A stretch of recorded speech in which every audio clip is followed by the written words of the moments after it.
our very first episode of Squared Away. I'm your host, Bruno Silva, Vice President of Marketing here at MC Squared, your go-to source for all things events, trade shows, experiential, and live marketing. Today's episode could not be any more of an epic kickoff to our year. I remember my first podcast.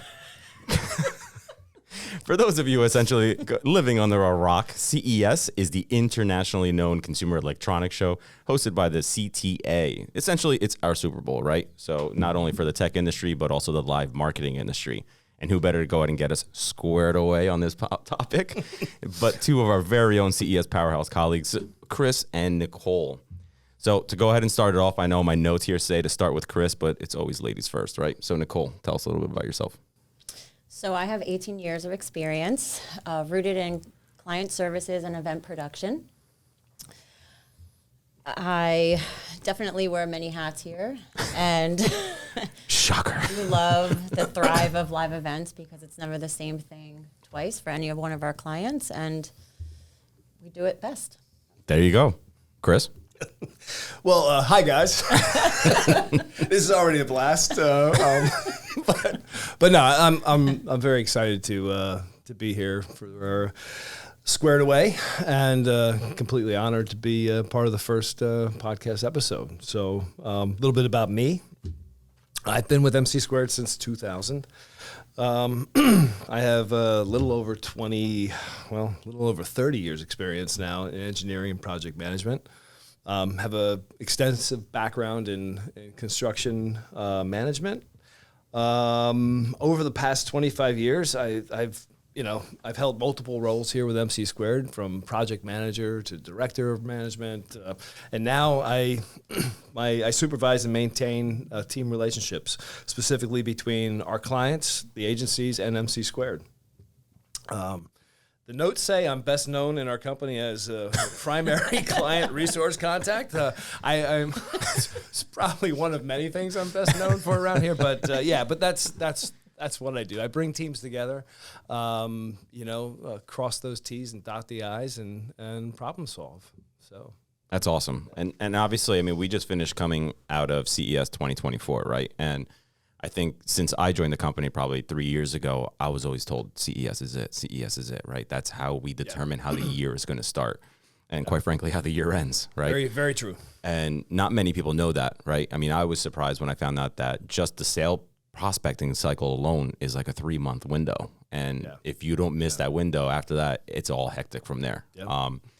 So I kind of want to go ahead and kind of dive into a little bit about how we got there, right? And so there's no better people than you guys to go ahead and kind of jump into that. So let's just talk about, first off, the success that we came out of this, right? I mean, when you go to a doctor, you hope that person knows what he or she is saying, right?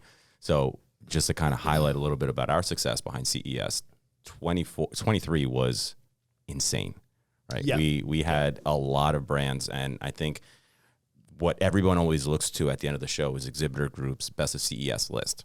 And in partnering a little bit with Travis over there, he informed us that no other agency was able to go ahead and hit that achievement of having that many clients on the top 20 list. True. So let's go ahead and talk a little bit about that, because obviously 3 of those Ford Award wins, it falls right on your team's shoulders. Yeah, I mean, and look, we've got just an amazing partner with Chail Worldwide, and that's, they have to get a lot of the props for sure for this because of their strategy behind their designs and just the innovative designs that they come through and allow us to execute for them. The Samsung has always been a destination. Like the Samsung booth on the CES show floor has always been a destination for years, and we've been, I've been fortunate to be part of that for well over 20 years. And, everything that they would do, we used to call the front was like the wow factor. And it was always like, how can we bring people in? What can we show them? And how do we do that? And, just again, through the designs that we got from our partners, they really just know how to make it dynamic, make it cool, and use the technology in a way that, some people never had a chance to see before. And really, last year especially. I mean, it was just a really cool look and feel. They went a little darker than what they've done in years past, and I don't know. It kind of gave the booth a different feel, a different mood. Yeah. SK was just, I mean, it was just, again, amazing. Right. And coming off of 22, that was Yeah. What was that? Their first year at CES? That was no. I think they had been at CES before, but as a smaller scale. And we were really fortunate to be part of bringing that whole brand to life as well. It's the best of, Yeah, right? yeah, They were that one was- of 20, which is was really insane. It was awesome. But yeah, and then the Hyundai HD. Yeah, and that was the use of robotics and that that large scale boat that they had brought into the booth really made it just. I mean, it was just eye catching from the lamella walls around the outside, the perimeter. I mean, it just really gave it a really cool look and feel. And don't forget a shout out to Corey Hydro. Yeah, Corey. yeah, He Corey. actually showed me how to play craps, and I don't remember a single thing. Corey and those craps tables. We won't go there today. We'll wait for that when he gets here. Yeah. So a little bit about the process of planning, prepping. How long in advance do you think that you guys probably work with Not or would like to work with? in a perfect world, longer than what we definitely are up against. I mean, Thanksgiving is definitely the deciding factor of when final designs start rolling through. I mean, obviously, budget exercises predate that a little bit. You said Thanksgiving. The show was in the beginning of January. And that's always been that kind of like the Thanksgiving line that was always a jumping off point for us. And obviously, look, we love to get information sooner than that, but sometimes we don't sit down with the clients until the first week of December, which I tell this story a lot, and people look at me with like disbelief. I'm like, no, it's true. Like, we may have gotten some sneak peeks of things prior to that, but really, we're not getting down to the nuts and bolts until that first week of December, and that's when things are being designed, engineered, fabrication drawings, sourcing materials, and it's crazy what we can do in that 2-3 week period of time is really a testament to what we do as a company. Yeah, which is crazy because I don't think people really understand how huge these exhibits get. Like Samsung, when I first walked in there, it's a monster. How big was that one? On average, how big is that square space? So this year it was 130 by 215. So it was about 28,000 square feet. Now it's actually smaller than years past. But this year, in order to kind of complicate things a little bit further, we did almost a 4,000 square foot double deck in the booth. It was the largest double deck that the manufacturer has ever produced, and the largest double deck that we've ever done in that time period as well. So, another first for the Samsung booth. And that was constructed out of our Pennsylvania location, right? Yeah. I would say 90% of the booth came out of our Pennsylvania location. Yeah. And let's just use this time to go and remind everyone, the show is in Las Vegas. Mm-hmm. So we're literally, I think that and we do have a location closer to Las Vegas as well, right? So I think logistically it helps out a bit in terms of dividing and conquering, right? Huge. I mean, and in fact, every one of our fabrication facilities is taxed at this time with some sort of work that's either Samsung related or taking on projects because the Samsung booth has pushed other things to the side. So now another division has to kind of take up that overflow. Right. And then what happens a lot is as time runs out, as it gets closer to opening day, our Kingman, Arizona facility that's kind of everything gets pushed. Whatever hasn't been done or hasn't been completed kind of gets pushed to Kingman, and they are our last line of defense to get everything done in time. They're probably cringing. Listen to that right now. Like, not you again. Big shout out to Pito on that. That's right. Absolutely. I will say that CES is definitely a testament to the word collaboration. You have, it is an all hands on deck initiative, and I hate to use these terms that are just so loosely said, but it really is. It astounds me just how everyone from the ground up just has some kind of contribution to the effort and the success of making these live events come to a fruition and to a full success for our clients. So. For sure. Yeah, absolutely. And I think kind of sticking in line with the collaboration and the partnership that we have with Chael worldwide, we can't really forget about Hyundai Heavy Industries, right? I mean, 23, that was that their first time kind of really just having that big of a fixture or a presence at the show? Yeah. I mean, that booth was beautiful. Yeah. And I think one thing that I do have to kind of give kudos, especially over to Chael, is the creative side of things. The design with Hyundai Heavy Industries between last year and this year was night and day.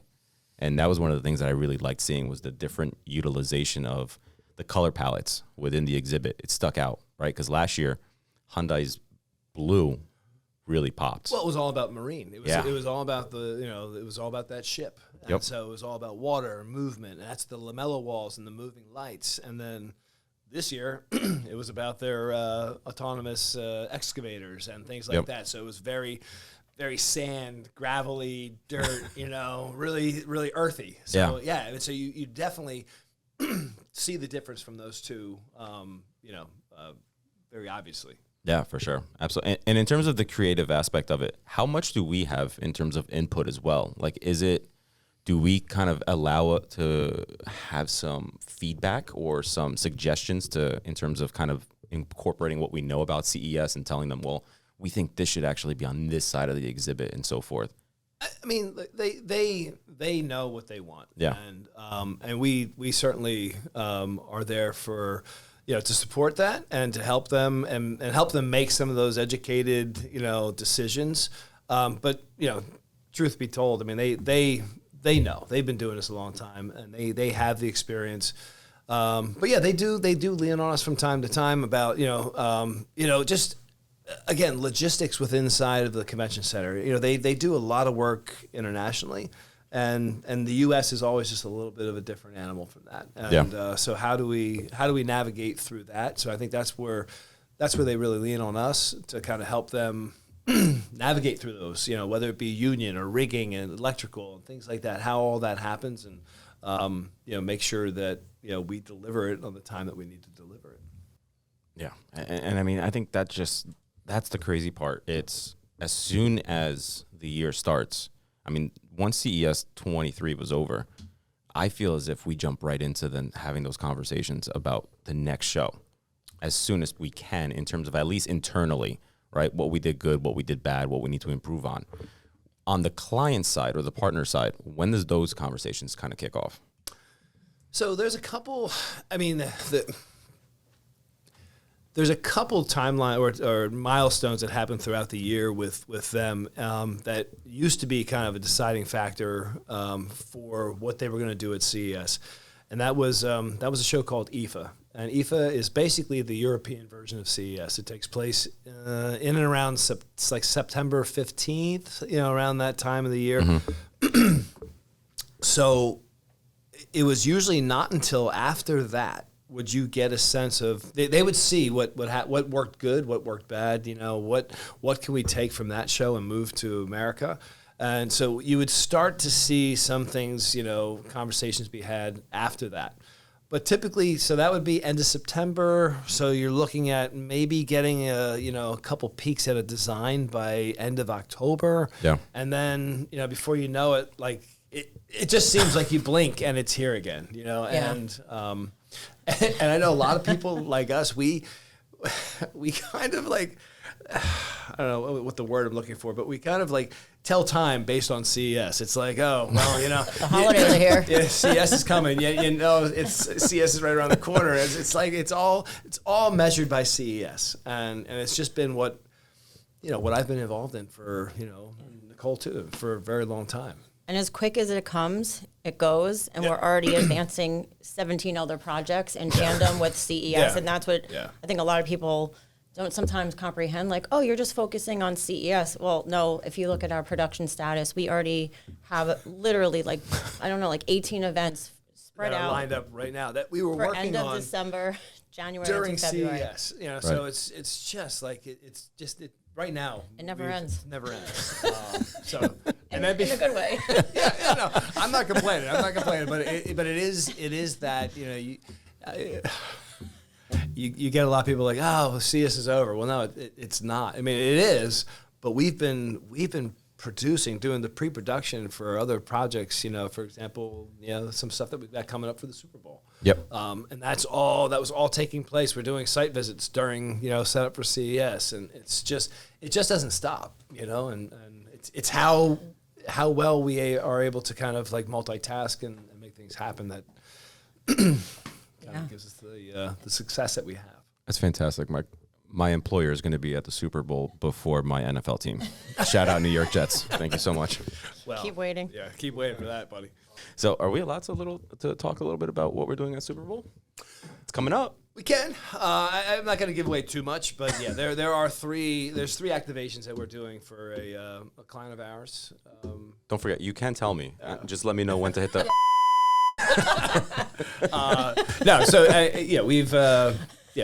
we've got we're doing some work with PepsiCo, and there's three projects that are happening in and around the Super Bowl event, and we're going to be setting those up, managing that in 2 weeks from now. 2 weeks. That's awesome.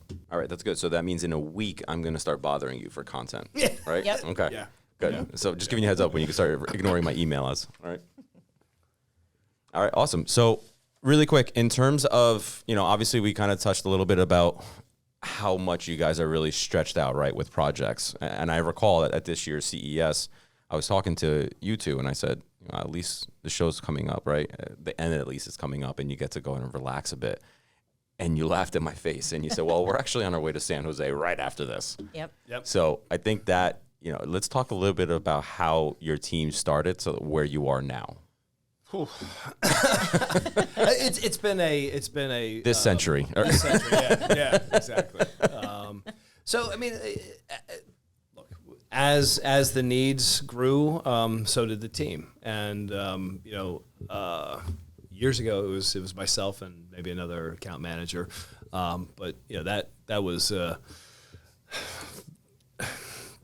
It just didn't work. We were getting too busy, just didn't have enough resources, and so we've increased our team over the last couple of years. It's I've gotten Nicole, we have Corey Hydro, Regina Carpinelli, and it's and still growing. So Yep. we're looking at bringing in a few additional people this year as well. To help support just this the growing list of projects and clients, and excited about 2024 for sure. Yeah, and I think an important aspect of what we do is, obviously we create those memorable events and stuff and so forth, but it ultimately all comes down to the connection with the audience, that human interaction. How much of those conversations are we involved in? A lot. Yeah, I think Nicole more so than me. She handles a lot of the operational end of things, and so she's working with the clients that are working with the attendees and the VIPs and what their needs are and how to make that experience better. And I don't want to talk for you, but it's always like a 360 marketing platform. It's not just about the consumer experience. It's about the compelling content that you're taking away. It is the takeaways. It's like, did you enjoy your experience? Did you like the lighting? What'd you think about the carpet? In my role, it's also acclimating to varying degrees of different personalities, cultures.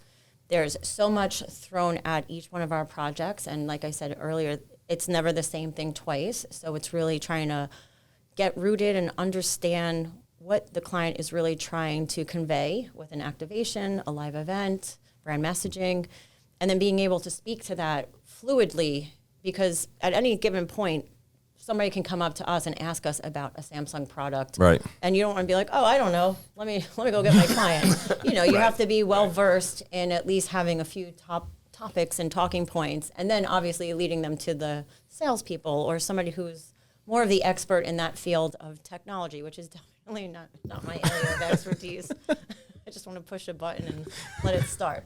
That's how I thought the podcast was going to start. Thanks, Caesar. Yeah, well, thank God we got Caesar here. So. So talking a little bit about that, obviously, in terms of like customer experience and interaction, that changes almost yearly, right? So how much do a lot of our partners and clients look into that, right? These trend reports that come out every other year. I think it's very relevant in our industry. If you're not keeping on top of, the influencers, what the latest trends are, you're falling way, way behind, and you're not keeping up with the Joneses, basically. And if you're not doing what everyone else is doing better, then you're definitely lacking in that, or at least in my opinion, you're definitely lacking in that area. Especially CES, right? I mean, that welcomes what, 400,000 plus people just walking the floor in a single like they're day. all in the Samsung booth. Yeah, I mean, to that point, just this most recent project we did in San Jose, it was a big gaming event that they were using the mobile, the new phone that was being released with Samsung, and there was just that whole area of people and influencers, and that whole gaming thing. I definitely don't know as much as I should about that. Same. You're not on Fortnite? So no, but it was I don't know, it was a good learning experience for me, for sure, to see kind of who's driving that, who are these influencers that are making this stuff happen, and it was very interesting to see. Yeah, I mean, seeing Martha Stewart in the Samsung exhibit this year, right? That was. I was waiting for Snoop Dogg to come out as well. I was too. I was hoping. Yeah. No such luck. All right, perfect. So, I mean, that's something that I think gets really thrown underneath the rug time to time, right? I think we don't really pay too much attention into that as much as we should, at least as an industry. Because with CES, some things that was shocking to me was seeing some exhibits kind of stuck with what their presence was like last year. Mm-hmm. And sure, yeah. I mean, you get into that same cycle, and again, it all comes down comfort, to budget. right? It's expensive to do what we do. To do what these clients do on the show floor. It is expensive. So I think a lot of people are, some companies are strapped by budget. Some are just strapped by lack of innovation. They just don't. Maybe they don't have a real, rock star design team or anything like that. So they are just kind of like they go from show to show with the same look, same feel, and that works for them. I mean, because people know it, they feel comfortable. It's like, hey, they know that brand, they know what to expect when they walk on that show floor. Yeah. Where with Samsung, people are expecting to see, hey, what is Samsung going to look like this year? What are they going to do? How are they going to surprise me? And so that's how they do it. So. But yeah, other companies, they just like the traditional look, feel of what they are, and that's what people like. Yeah, and I think that was the one part of the Samsung exhibit that really took me, just blew my mind. It was every corner that you looked at had its own different environment. Mm-hmm. Kind of like to what you just said earlier, right? At one side, you had an entire makeshift kitchen where Martha was doing a demo of how to utilize those appliances, right? Right. And then you look to your right, and there's a whole kind of underground gaming competition going on in like a dark room with LEDs everywhere. It was like my lonely high school days, right? So, but cooler. And it honestly was awesome to go ahead and kind of see that. And that's been kind of their thing for the last couple of years was creating this Samsung city, right? So you go in, there's a clear path. It's a road with crosswalks. And basically what your journey is, you're going through the different neighborhoods. And so you've got the gaming neighborhood, you have the VIP neighborhood, and you have the visual display neighborhood, the mobile, the DA. So it's really about that consumer journey, going through the different neighborhoods and seeing what Samsung has. And each neighborhood is very diverse, different look, different feel, different product lines. And that's why that is the way that is.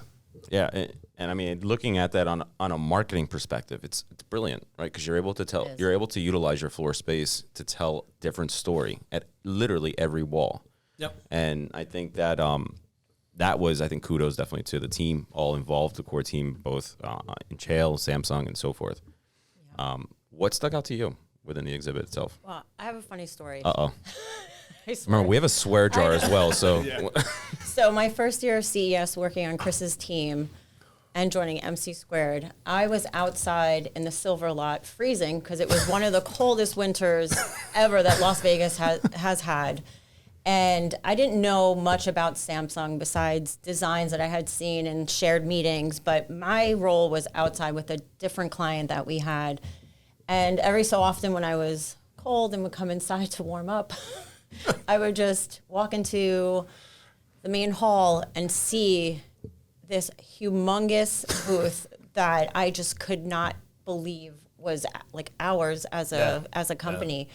And then, you know, I would poke my head in because I wasn't sure if I should be in there or not because it was, you know, year one and didn't want to make my presence known. But when I did get the opportunity to finally see that curtain drop and then experience it for myself, year 1, 2, 3, 4, and now 5, I mean, every year it just is a step up from what was done last year. Yeah. And I think leading into this year's booth, I think this one might have been my favorite one. I just loved how open the design was, but you could definitely access every kind of touch point there.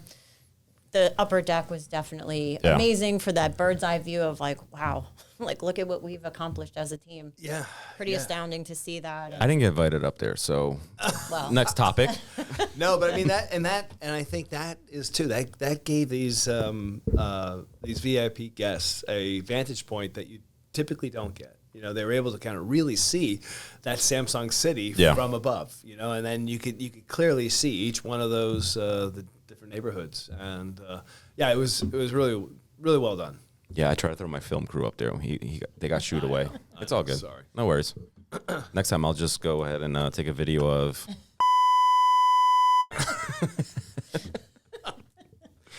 Now, kind of talking a little bit about the media aspect of CES, right? Because let's face it, every corner you look, I saw a camera from Wall Street Journal. I saw a camera from everywhere. And how did 400 people walk around with the cameras on their phone?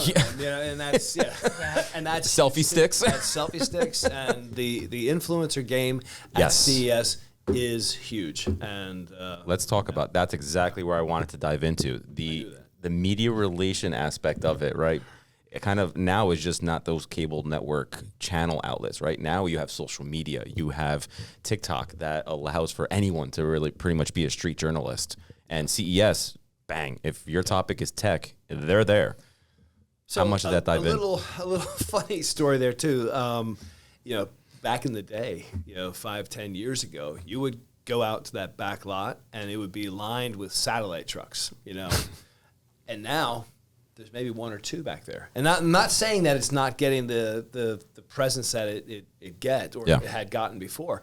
It's getting it in a different way. It's getting it from all these influencers. It's getting it from, these TikToks and Instagram and Reels and live feeds from, and that's the amount of presence that it gets from that is probably, again, I don't know the stats, but I'm sure there's stats out there, but I can only imagine it's 10 times what it was when you were only getting it at ABC, NBC, and Fox, or things like that. So it's really exciting to see that. Now, what about the invitations? Do a lot of these brands invite some of those individuals beforehand? Oh, I'm sure. Has to, right? Yeah. You have, that's the whole influencer game. You know, is getting these brand partnerships and working them and getting these invites and getting the products before they actually get released. And that, kind of leads to, something we haven't talked about yet, but First Look. Bang. A huge thing that has, over the last couple of years, just grown and grown and grown. And basically, to all the listeners out there who don't know what First Look is, it is... Tell them. It's basically a 36,000 square foot exhibit that it rivals the same size of the main booth on the show floor that we set up over at Caesars in one of the biggest ballrooms they have, and it gives invited guests, influencers, tech insiders a first look at what they're going to be showing across the street at the convention center, but you get it a day or two in advance of the show opening. Yeah. So it's pretty amazing. Yeah, it's really remarkable where that has gone and what that does for them. It gets stuff out way before the main press get it. So. And I think I was going to say this year too, the momentum of what was being seen at first look was just prevalent when you saw the lines that were lined and snaked around the booth on the main show floor. Because it was a controlled environment to come into the booth. You couldn't just, quickly enter the booth, because they wanted to ensure that everybody was experiencing the booth from every, live experience that was, set in each space. But the line, day after day was just, every time I walked out, I think that's one thing that actually came out of COVID times. Mm-hmm. Like, so, where they were metering how many people could go into your booth. And I think they saw that, by doing that, you give them a better user experience when they're walking through. It's not as crowded, because there was times back before COVID, like you would. It was like salmon swimming upstream. You're trying to get from one side of the booth. It was awful. So bad. I'm like, how can you even experience it? Because so now by metering how many people can go in, it gives the user a better experience. It also creates a huge ass line outside, which swear jar. But yeah, so I think that also helps engage people, and hey, I want to see what's in there, and also the way the booth was designed, like you could maybe get a glimpse in or a glimpse here, but you couldn't see it, so I have to go in there and see what's happening in there, and that So I think that works out for them. It's like that hot new bar or restaurant that opens up in your city, right? Sure. It's kind of like that old school mentality for anyone that had like a bar or a club in Manhattan, right? You make sure that there's a line out front because it adds that whole FOMO where, like, I want to check out what's in there. Curiosity, like, what is going on inside that I don't know about? Yep. Yeah. And then you're freezing on the line waiting to get in. It's like, it's worth it. I refuse to spend $1,000 for a table. No, that's awesome. And I think talking a little bit more about that first look, that's huge to me, because I think also not only do you get a first look, no pun intended, into the actual product itself, but you also have the ability to utilize those events as a networking opportunity. Absolutely. Right? Let's talk a little bit more about that element of it in terms of when those conversations that not only Samsung, obviously will allow them to talk for themselves, but on an MC squared level, that just has to talk about our turnkey services and our capabilities that we're able to do, right? A little bit, kind of talking a little bit about a bias, right? But let's toot our own horns a little here. Let's do it. Yeah, for sure. I think all of these, all the events that happen around CES are great for, networking, business development. It really, where else can you show off basically what you can, what your capabilities are better than you can at CES and on the scale of what our company can do. I think it really helps tell our story, cement, all our talking points about, what we can do and what we have done. Here's our resume.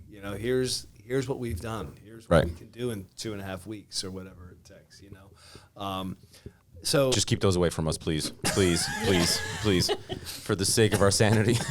But I think it does enable us to network and make those connections with other brands and potentially new clients. And I think the 2024 stats for our collective company alone, between the activations that were spread out in every one of the halls, the foot traffic that each one of the booth spaces experienced, I think just speaks volumes to the effort that went into it across the board. Yeah, I think this year especially, you look at it, we had 19 different brands being represented at CES, not just at the convention center, but also the outdoor lot with Pioneer. We had presence at the Venetian, so it was pretty wild to see kind of the coverage that we were able to really have at that show, and especially on my end where I had to go ahead and make sure that we gathered content on every single one of them. So I know how many steps we were putting in. So I can't imagine the days leading up to it with actually getting everything put together. But, one thing that is impressive also is not only did we have those 19 brands, but it was about 176 square feet of 176,000. Thousand. Yeah, Yeah. 1,000. That, I mean, That's- what? Yeah. That's a lot. Yeah. My brain can't comprehend that unless I see it. I'm more of a visual person. So when I see the scale of what that covered is, wow. Yeah, no, absolutely. And I think when you look at CES, that's why, right? I think that is the official kickoff that the industry needs, or is needing at least to go ahead and kind of keep that buzz going. For sure. Yeah. I mean, it's exciting. It's the beginning of the year. You get to see all the new products that are coming out. And the amount of again, coverage on whether it be social media or on the news, it just gets a ton of coverage and a ton of people talking about what's to come for 2024, and it gets people excited. My mom is a tech influencer now based on her CES That's right. insights from NBC News. Shout out to mom. Shout out to all moms. That's right. So one story I absolutely have to go ahead and throw out here is something that I heard when I first got to Las Vegas on Monday, the day before the show. Is it true, Chris, that you were up for 2 days straight? Oh, Yeah. There was there was a time. There was a time. There was a couple of situations which allowed me to stay up and do 2 overnights in a row. That doesn't happen every year, but this was one of those years. And the last 2 years, CES opened up on the 5th of January, and I remember thinking, "Oh my God, that's so early," And this year, it opened up on the 9th, and originally you feel, "Oh, that's great. Beautiful. You have all this We extra have time." extra time. But what I found this year is having either that extra time or it was different. Getting the teams motivated. Look, we have over 100-man call just on the the Samsung booth alone. So we've got 2 shifts, a day shift and a night shift. But getting them motivated, getting the work done, getting things set up. Coming in and starting on the 29th, and then literally 2 days later, you've got a New Year, and then you're down for a day because the convention center is closed, and it just seemed like getting that momentum started. It was more difficult this year, and then you have this long run until the 9th, until you open. I find that when CES opens around the 6th or the 7th, or that's kind of our sweet spot. Gives us a little bit of time between the new year buffer. and so I don't know. It kind of breaks it more in half for us. But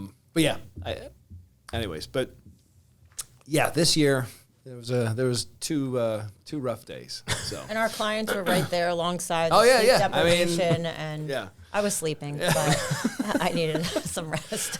So yeah, these eye bags are they're bought and paid for, buddy. So. So one thing that I actually want to go ahead and talk about, and it's not in the notes that I gave you, so this is going to be a complete out of left field situation. Security at the show, especially around those builds. I found it so insane when I walked in and I just saw curtains around all of these exhibits. How crazy is it to actually keep people out? It's definitely a tough task because you have neighboring booth spaces, Right. competitors. Yep. They want to know what you're doing in there. I think some competitors copy what others have done. Remember, years I had past. this button. We can say No, but a few years ago, we would have some of the competing companies coming into the booth during setup. Yeah. And looking around and just seeing what was going on. So that's when we started putting up the big drape in the Yep. front. And I mean, and some other brands do that as well during setup. And again, it adds to the mystique of, hey, what's going on. because there are people now, especially with social media, like everyone's got a camera in their pocket. So they're just like, hey, they see something, pop a picture. Next thing you know, it's on, different social media sites. And not that the product is getting released, but I mean, just people are seeing, hey, what's happening? What days before, the show opens. So they're just trying to keep that, not a secret, but just keep it on the DL a little bit.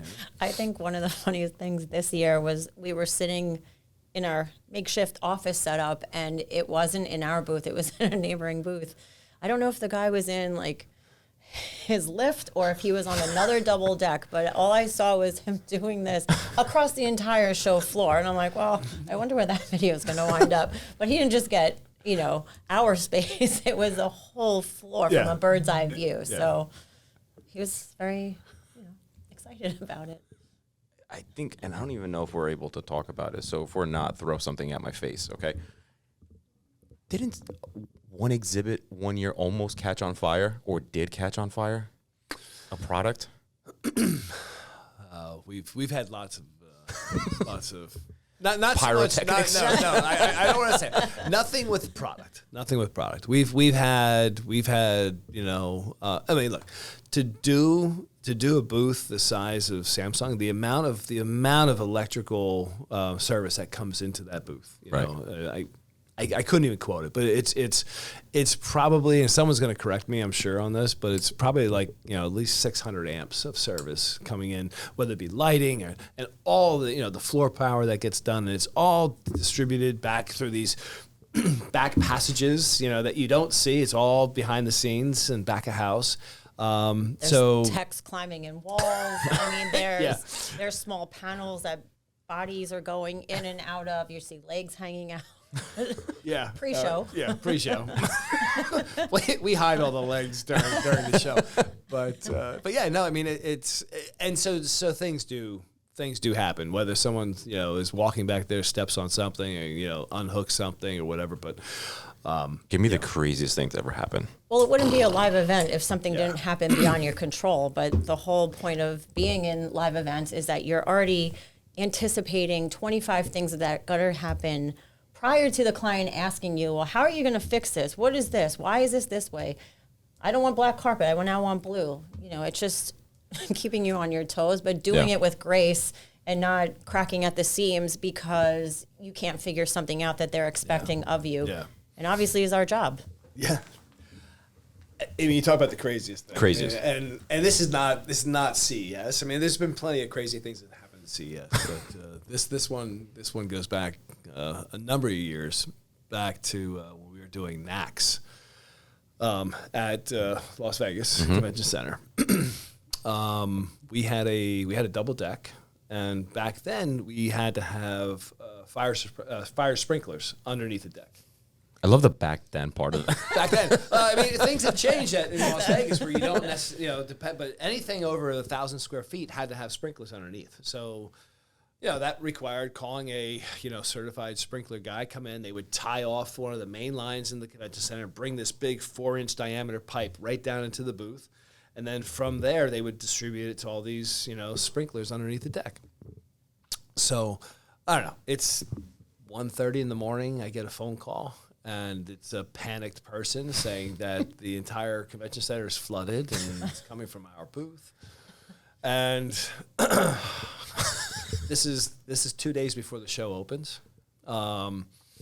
And I, call everybody I know, and we all run down to the booth, and here what had happened is they had put the main valve on the bottom of this 4-inch diameter pipe, and the main valve just blew off. And when it blew off, so for about, I'd say easily almost an hour before someone noticed it, we had thousands and thousands and thousands of gallons of water just rushing out of this 4-inch diameter pipe like a fire hose into our power room, okay?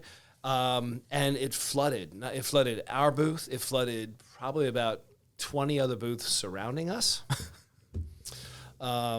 It was. But again, here's the flip side of that is bringing our teams together. Everyone jumped in. I remember, we're walking across live power, because everything was still plugged in, and you could see glowing electrical cords in about, a foot of water. And these guys, I mean, our crew just jumped in, got everything situated. We cut the carpet out. And within 2 days, you wouldn't have known that just happened. It was just so no poker face for that situation. yeah. So, but yeah, that was probably the craziest thing I've ever experienced. But again, the fact that we were able to kind of pull it off and get it, turned right side up within that short period of time. Again, testament to our teams and what we're able to do. Yeah, especially our marketing department, who was the sleeping at 1:30 a.m. Couldn't have done it with them. Right. Yeah, without them.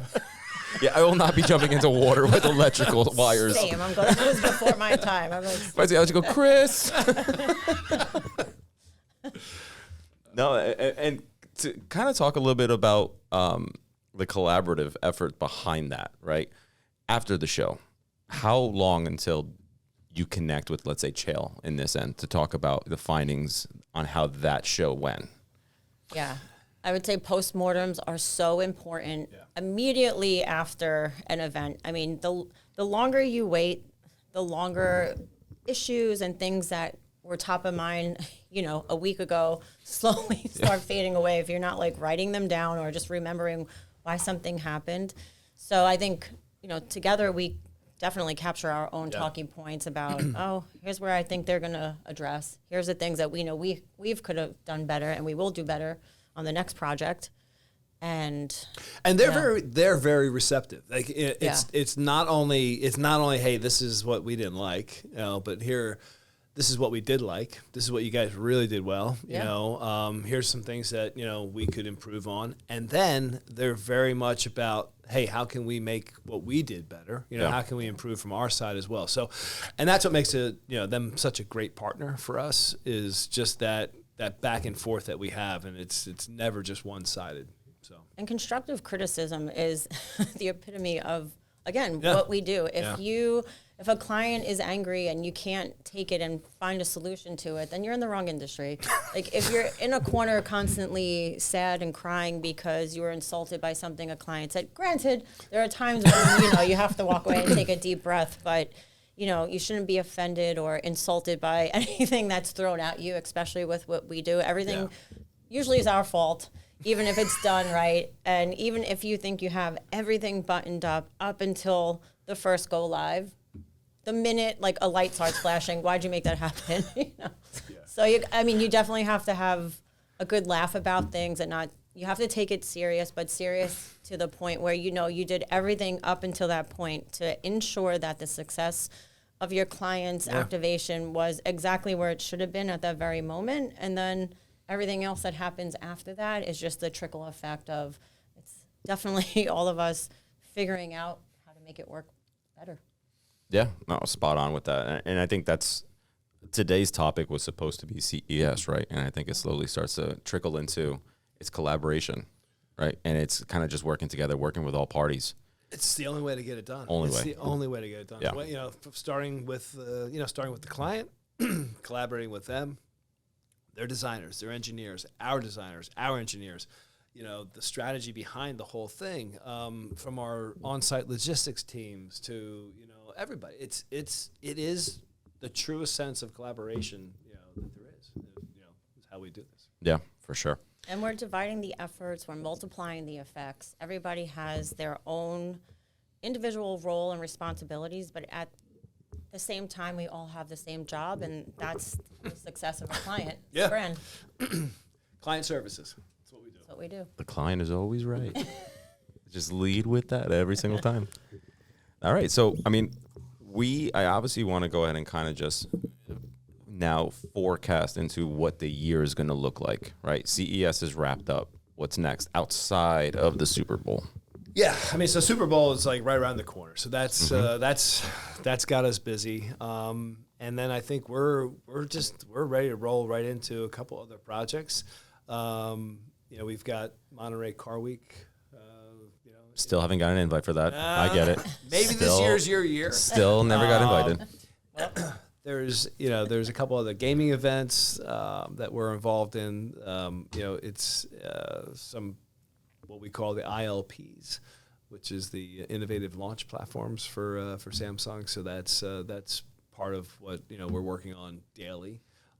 Which we just did one not too far from here. That was, I mean, to say we were busy is quite the understatement.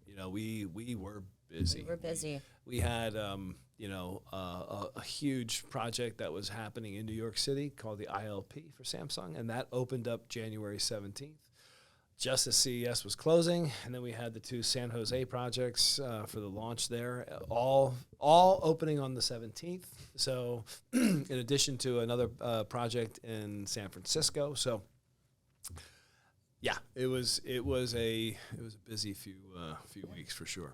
And our purpose fuels our passion. I mean, you look at what we have upcoming in the next couple of months, leading into the end of the year. I mean, there's a lot going on, but we love what we do. Yeah.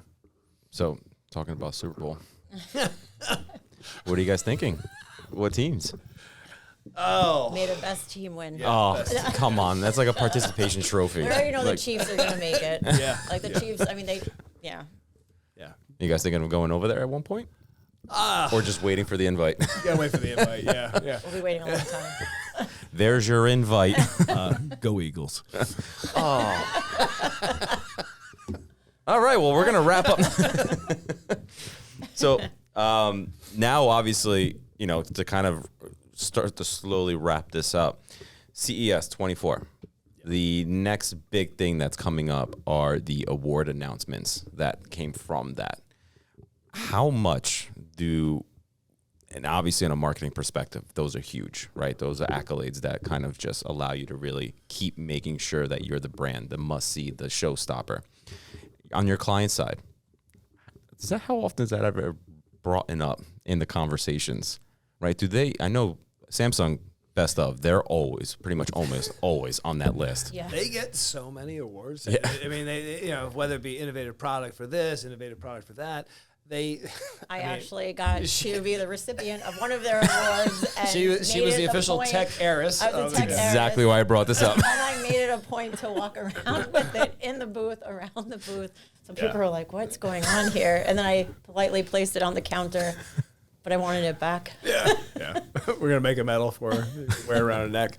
But yeah, so they do. They get a lot. And again, I think some of them, I don't know how that process works from their side. Like if they put these things out, if they submit anything, or these are just kind of not solicited awards. Yeah. But anyways, they do. They get a ton of awards, and they get dropped off, and they get laid on their info counter, and we pack them up and ship them back to their corporate offices. So yeah, no, I'm definitely excited to go. I mean, walking the show floor this year, there was a lot of different looks, a lot of different stories being told. And you can tell by the themes and the colors.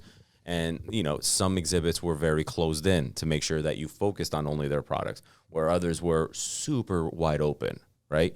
And I think that's what I'm slowly starting to see. I mean, this was my second or third CES in a row. So I'm able to kind of slowly start to witness more of an emphasis on telling the story, but in a more unique way. Mm-hmm. I think a few years ago, I think a lot of brands really relied on education and telling about the product. Whereas now you're starting to slowly see this trend turning, and not slowly, actually quite quickly, where people are going to remember a brand based on the experience itself, as opposed to the kind of the information or the education that came of walking through, let's say, an exhibit. Yep. Right. And for example, the first thing that I thought of with Hyundai is that excavator, right? That thing looked like it was out of a Terminator. It's so advanced. So, and that kind of, same thing with John Deere, right? And another client of ours that we had the pleasure of working with at CES. I think we all know what John Deere is. We know what that brand is, but like, how do you tell the story, or how do you create something that's cool? It's not just, wow, the size of this equipment. Yeah, I was going to say, we had an opportunity when we could take a breath to actually go walk around, see our other colleagues' works.